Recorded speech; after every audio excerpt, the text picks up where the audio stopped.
Hawks POSTCAST, your instant game reaction for the Atlanta Hawks. Part of the Locked On Podcast Network, your team every day. Welcome to the Hawks POSTCAST, your home for the best Atlanta Hawks talk. It's quick hitting local insight after every game you can't get anywhere but right here at Locked On. And I'm your host, Tenitra. Batiste. Alongside me is NBA and college basketball analyst DeShaun Tate. The Hawks POSTCAST is part of the Locked On Podcast Network, now the #1 sports podcast network. So the goal is to stack wins. We'll have to give you our takes on why the Hawks are stacking, but in the opposite direction. And we'll tell you the turning point in the Hawks' eventual 138-116 loss to the Minnesota Timberwolves tonight. And DeShaun, you said for you, the Hawks' DNA did not deliver today. It didn't, Tenitra, and that was exactly what they needed, considering that they were without a couple guys. We'll talk about that a little bit later. But I've got it here on my handy-dandy notebook, believe it or not. Once I saw the size that Minnesota was going to be putting out there between, Randall and Reed and Gobert, and it's not like Ant-Man is like a small fry or anything like that either. Right. So I just really think that they needed to be hitting on some of those big time shots, some of the floor spacing, creating some of those 3-point opportunities, letting it fly, if you will, and shooting it with some confidence, considering the fact that there was like a clear size disadvantage.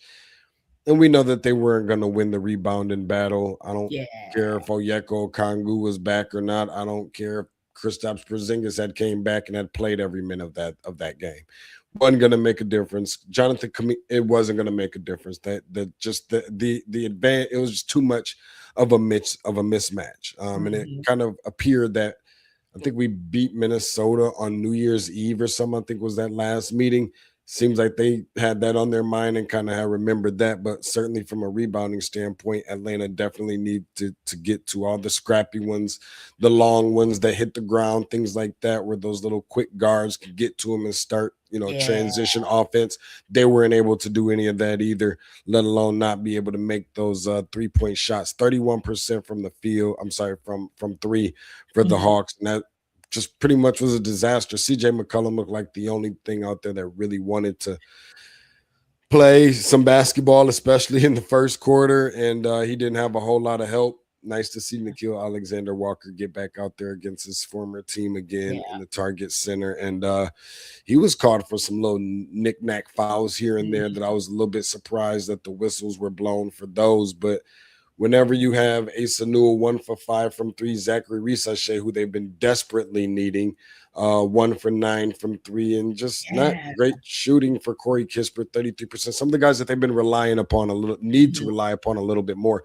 We know that this is a team that's kind of the roster is being constructively built based off of guys that can hit 3-point shots, try to stay in the game, and beat the opposing team by having a bigger number at the end of the game than the opponent. That wasn't the case on tonight, and if they want to be able to do that, they're going to have to start making some more of those threes. Yeah, and like you said, with Minnesota, they were on a mission.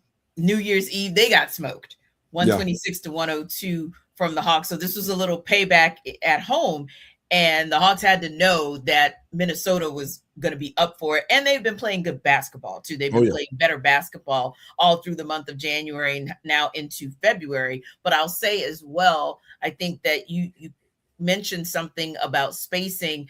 And a lot of times when spacing is an issue and ball movement is an issue, it's very, very obvious. So when you look at the fact that you saw more of the spacing, you saw more of the ball movement with the Wolves, that's why you see them with 36 assists. It's uncharacteristic for the Hawks to have a night of just 20 dimes. Yeah. That tells you that ball wasn't moving. That's not winning basketball. And it certainly is not the formula for winning with the Hawks. And as you mentioned, a couple nights ago, although the Hawks lost that game, Zachary Risachet actually got the ball in the basket from 3. And it was encouraging because he hit a couple shots. You're like, okay, maybe there's going to be a return there. And the Hawks overall did not have a bad night from 3. It's just the Hornets had a daggone better night from 3. But tonight was just, you had a bad night. Like nobody was really able to get it done from three, with the exception of CJ McCollum, which he did most of his damage early. And then, as you mentioned, Nickeil Alexander-Walker, CJ 5 of 9, Nickeil Alexander-Walker 4 of 9. So you can't get that done when you have you have a 10-man rotation. Yeah. Two guys give you something to work with from the perimeter. But the other team, on the other hand, when you look down the box score for the Wolves, you can see they didn't have the greatest of games, but they had enough, because at least they were closing in on 40% from three to kind of offset what they weren't able to do at the free throw line. And again, they got what they needed in the paint. So that was something that helped to offset them just shooting 38% from three. But I tell you, my take, speaking of points in the paint, I felt like this was a game where you saw all the warts without Jalen Johnson. Jalen Johnson covers up, as the Bible would say, a multitude of sins and infractions that the Hawks have night in, night out. When you don't have that guy, it's very, very obvious. And of course, Dyson Daniels did not play tonight as well. And he, of course, had been struggling offensively, but maybe that would have been one more guy, like you said, when those loose balls came back, and you're trying to be under the basket. And Quinn Snyder had actually spoken about this like a month ago. How can this team improve on their team rebounding? And one of the things he said was everybody needs to crash to the ball.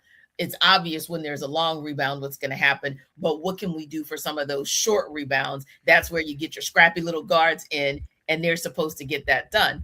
And you saw without Dyson Daniels, Hawks weren't really able to get that done. They only got one rebound from CJ McCollum, despite the 38 points, one rebound. So you really missed out on his defense. But again, going back to no Jalen Johnson, Asa Newell has a lot of work to do. Yeah, he does. To be able to get in the starting lineup and produce. So the wart from him, like, okay, we can see there still might be an opportunity to send him down to College Park, because there are still some fundamental things that he has to get right on his defensive side, especially if his three ball is not falling. And he only took 2 attempts from three in 25 minutes. That's a challenge too. You got to give somewhere. Zachary Reese-Sachet, like I said, a couple nights ago, you were kind of sort of encouraged. But again, Jalen Johnson has been especially hiding some of the woes and the warts of that front court, right?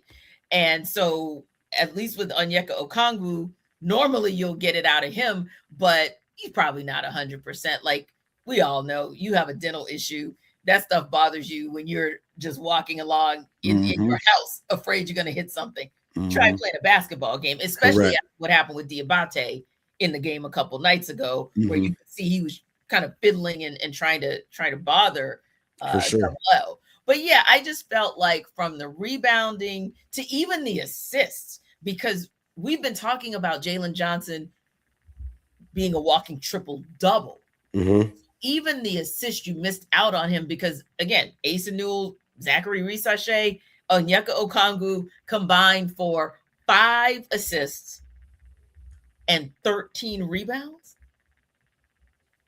Not having Jalen Johnson there, that's when you see all the warts. You really do, and I think that something else that they really needed some help on tonight, as the guards for Minnesota were really getting kind of busy tonight. Looking back at the box score, you had, Ayo Dosunmu, who's probably played his second, maybe his third game in a Timberwolves uniform. He ends up with 21. I think his average is about 15. So he was getting busy. Bones Highland with about 13. He went 5 for 7, hit 3 threes against the team. And the Hawks just really didn't do nearly enough from its bench standpoint, knowing that you didn't have Jalen, knowing that you didn't have Dyson, shooting 3 for 15 from 3. didn't help already, bad enough as it was that the starters weren't playing very well and shooting it from three either. So first career start for Asa Newell, at least getting a chance to see what that looks like in the event that you're in a crunch situation and absolutely need him. Minnesota was really hungry, losing two of his last three or three of his last four. And then Corey Kispert being a guy that, we really expected to been able to hang our hat and relying upon him in the last 6 games, 15 points a game, 53% from the field, 43% from three, and 88% from the free throw line. Didn't give nearly as much anything remotely close to that on tonight. It should be really, really interesting to see the way that things kind of unfold going forward over the course of the next couple of weeks, not only to see how we finish before the All-Star break, but certainly how we'll come out of it. Indeed. And one more thing, you know who else failed tonight? The scouting team, because Ayo Dosunmu has been torching the Hawks forever. His days with right. I can't think of a time when that guy did not go on the Hawks. So I'm like, scouting team, you guys kind of missed the mark on that one, because maybe even above him, maybe only second to Anthony Edwards. He's a guy who I would have been looking out for. Good point. Yeah, because we know, we've seen it. It's always been ugly. You know what else was ugly? Another one of those runs that deaded the Hawks in the second quarter. We'll talk about that turning point up next.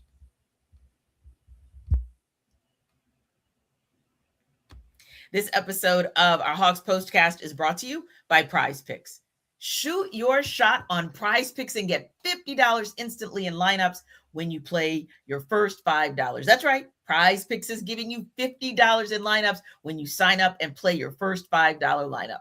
Prize Picks makes every dunk, every diamond, every board that much more exciting. It's America's #1 app for sports picks. Prize Picks is simple to play. You just pick more or less on 2 to 6 player stat projections. And if your picks are right, you can cash in. You can choose from basketball, baseball, hockey, soccer, UFC, and more. Plus, they've got features like early payouts and flex pay. So you've got options while the games are still happening. So you might download the app and be surprised how easy it is to get started. It'll take just a couple minutes to build your first lineup. And it's available in all 50 states, so it's easy for just about anyone to jump in. Download that Prize Picks app today and use code LOCKEDONNBA to get $50 in lineups after you play your first $5 lineup. That's code LOCKEDONNBA to get $50 in lineups after you play your first $5 lineup. Prize Picks. It's good to be right. This episode of our Hawks Postcast is also brought to you by FanDuel. The Winter Games are officially here, and if you're anything like us, you're looking at the events that only you get to see on the biggest stage every 4 years, and that's why following the Winter Games on FanDuel just makes sense. From medal counts to individual events to finding your angle on the sports you care about most, FanDuel gives you more ways to stay connected to the action. The drama of curling matches, well, they might start slow, but somehow it gets intense really fast. Speed skating races can be decided by inches, and FanDuel keeps the entire Olympic experience engaging from start to finish. So the Winter Games are on, and there's no better way to follow them than with FanDuel. FanDuel, play your game. This episode of our Hawks Postcast is also brought to you by Indeed Sponsored Jobs. Hiring isn't just about finding someone who's willing to take the job. It's about finding the right person with the right background who can actually help your business move forward. And if you want candidates who match what you're looking for, Indeed Sponsored Jobs is the move. Because instead of hoping the right person stumbles across your post, Indeed helps you match with quality candidates by boosting your job listing to the people who fit your specific criteria, like skills, certifications, and location. Now, that's what you're going to like about Indeed, the fact that you can get specific and target exactly what you need, and it saves time because you're spending less energy sorting through mismatches. And here's a stat that says it all.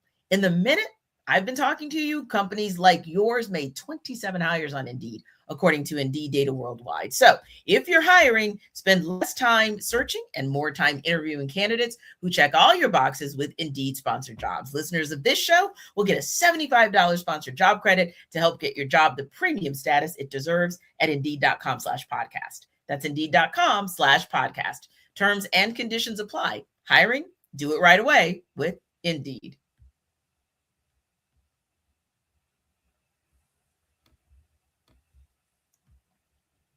Oh, DeShaun, another night, another run. The Hawks let the Timberwolves go off, and the game got away late in the second quarter, and that was the turning point.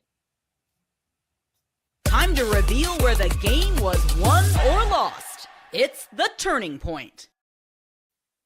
And DeShaun, there were moments in this game where the Hawks definitely did some things that were shaky, and you kind of saw a foreboding of what was going to happen in the second quarter because they gave up 18 points in less than 5 minutes to start the game. That's the same way they started that game against Charlotte. And then you saw them they closed in towards halftime, but then there was a run. And that's one of the things where it typically is going to be just like it was tonight, a 14-0 run. Again, a short stretch of time from like the 4:36 mark in the second quarter to about the 1:42 mark in the second quarter. And typically speaking, the Hawks just do not bounce back from that. We obviously know that they didn't have a lot of offensive firepower. The threes weren't going down. But again, their defense didn't get stops to at least stop the bleeding until maybe their offense could catch up. And that's pretty much your game. It was. And that's where it just kind of appeared that the talent was taking over. Yeah. Just the reminder of New Year's Eve was taking over. Yes. The reminder that they, are on, winning, I think lost 75% of its last 4 games was taken over. Anthony Edwards taking over, the strength, the size, all of those different things. Yeah. I can recall back to where it actually had first began. That was on the Zachary Reese, one of the more impressive things that he did on tonight. And one dunk on an assist by Nickeil Alexander-Walker with around like close to almost 7 minutes, late 6-minute mark in the second quarter. And that had the game at like 54-48. And from that point, Minnesota went on an 11-2 run. Following that up when I thought it couldn't get much worse because I'm like, okay, the Hawks are going to find a way to kind of keep it close. Or it looked like many times Minnesota had been trying to pull away, but Atlanta was just finding a way to, answer back. Even if it was a Minnesota 3, Atlanta was coming back with a 2. They just happened to be working a lot harder for their 2s than Minnesota's 3s. And that's kind of what did them in. But ultimately, even like I said, following that up after that 2-minute stretch, a 14-0 run by Minnesota, that ended up putting them up by 20. Ayo Dosunmu had started coming in looking like he's been playing with them all season, not just the last few games. Anthony Edwards was kind of flexing his muscles, doing Anthony Edwards type things. And even Jaden McDaniels was coming through on some tomahawk dunks, and they were getting out in transition on things that while Atlanta's perimeter defense, yes, they are a top 5 defensive team by rankings standards, but just clearly we're not getting back and looking like they were outmatched. I knew at that point, after going up by 20, they weren't going to be able to, find a way to claw themselves back into this game to even make it respectable. It might look like it at the end. They ended up bringing it back to within like 14 or 15 points, something like that. But even that was being very generous after Minnesota had put a lot of its, second and third string players in. Right. Real quick, the Hawks got something out of Jock Landale again tonight with the 12 points and the 6 rebounds. Good stuff from one of the newer Hawks. But real quick, Gabe Vincent, 2 points, just 2 points in 19 minutes, but he Hield, no points in 5 minutes. But what do you think they could possibly bring to the table maybe once they get up and running and get that chemistry going with the other players and get to know a little bit more about how Quinn Snyder calls a game? Well, Buddy Hield, some 3-point shooting. We talked about the DNA of this team that didn't deliver today. He should be able to add to some of that. Obviously, you don't have Luke Kennard anymore. So he just, you talk about prolific 3-point shooters, guys who are like snipers and riflemen and all of those things. He's one of those. But when he's hot, he's hot. When he's not, he's not. Still got a lot to learn under this system. It's going to take them more than just this year to kind of get acclimated, but they could have used it tonight. As far as Gabe Vincent goes, he's a guy that he's a ball hawk. He's a really good defender, and he knows how to run a team. Is he the greatest talent in the world? Absolutely not. But when you need somebody to kind of take the pressure off of Jalen Johnson playing that point guard role all the time that we've kind of gotten used to, he can kind of help contribute to a good little bit of that and at least just kind of be like a extension of the coach on the floor, or I guess just kind of like a game manager to a degree. Yeah, and maybe those players coupled with the fact that Charlotte won't have some players. Maybe the Hawks are going to a reprieve in Charlotte in a couple nights because apparently your home team and the Charlotte Hornets, of course, they're the ones. A little tussle tonight. Yeah, of course, the Pistons had to be the ones. Who else did you expect? And I think that that's something that they've been kind of constantly doing is why they have been at the top of the NBA and probably getting everybody's best shot this time around, going from being the hunter to the hunted. They're embracing all of that. They've built this team kind of based on their the culture of what Detroit typically is, what we have known them to be since the beginning of time. But it was a little bit of a tussle. I'm not used to seeing Diabate, who went to Michigan, Miles Bridges, who went to Michigan State, kind of teaming up amongst one another, going against Duren and Big Beef Stew. But when Isaiah Stewart starts trying to move some furniture around, it can get real ugly and look like another Malice. So we might be about to. I wouldn't anticipate, of course, we'll wait on the ruling from the league. I wouldn't anticipate that Charlotte's going to have Diabate, nor he or Miles Bridges when Wednesday's game rolls around in a critical, pivotal game for the Atlanta Hawks as well. Yeah, because the Hawks have to at least get that game because we know how tight the standings are in the play-in and very tight between the Hawks and the Hornets. The Hawks Postcast is the #1 place to hang out after every game and is part of the Locked On Podcast Network, your team every day. So remember to like and subscribe to our YouTube channel. And for more on the Hawks, head over to Locked On Hawks with our guy, Brad Rowland. We'll see you next time.